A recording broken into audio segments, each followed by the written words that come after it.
Shares of Airbnb dropping after a bearish call from Barclays. Analysts downgrading the stock to underweight from equal weight, lowering the price target to $100 from $135, citing a cautious travel outlook for 2024. But nobody seemed to tell the other hospitality stocks, hotels, cruise lines, airlines, all continuing to rip higher and adding to big rallies over the last few months. Marriott and Hilton also hitting all-time highs. So where does the travel trade go? I think what was important in this note, Tim, was that the reasoning behind this was competition from hotels. So hotels may be winning at Airbnb's expense. They are, and look at Hilton Grand, but look at Marriott, and pricing's been very resilient. Demand's remained very strong. I think Airbnb, while their third quarter numbers were solid, there's a multiple here at some point. Look, the best name in the space is Bookings. Bookings trades at around 18 times forward. They're all, so rentals business in addition to lodging is growing very fast and obviously higher margin for them.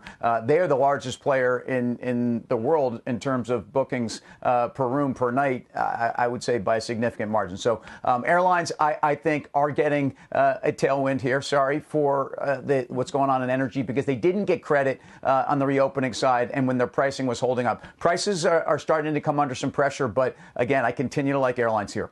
Expedia, by the way, also got a downgrade from the same analyst. And he says, if you believe a recession is around the corner or coming, then you should be out of Expedia, or you should be careful of Expedia and Booking, because they both lost 60% in the last recession. Makes a lot. Yeah. It makes a lot of sense. And, it's funny that Tim mentioned Delta, because it's rallied now 30% from that recent low. But he's right in indicating that these are great trading stocks. And all those things you said are probably true, but it doesn't mean that Delta can't rally another 15% from here, which would probably make sense given the context of this range we've been in for quite some time. Yeah, Rebecca, what do you think about the consumer? Pent-up travel spending is almost over.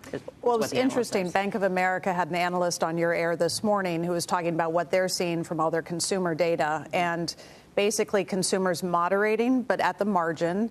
And where they are spending, it is increasingly experiences. Right. So the hotels, the flights. And it doesn't mean the stock is going to move exactly with that. But from a macro perspective, moderation in spending, but still pretty resilient. And until that changes, I think, and they're focused on services, this holds up.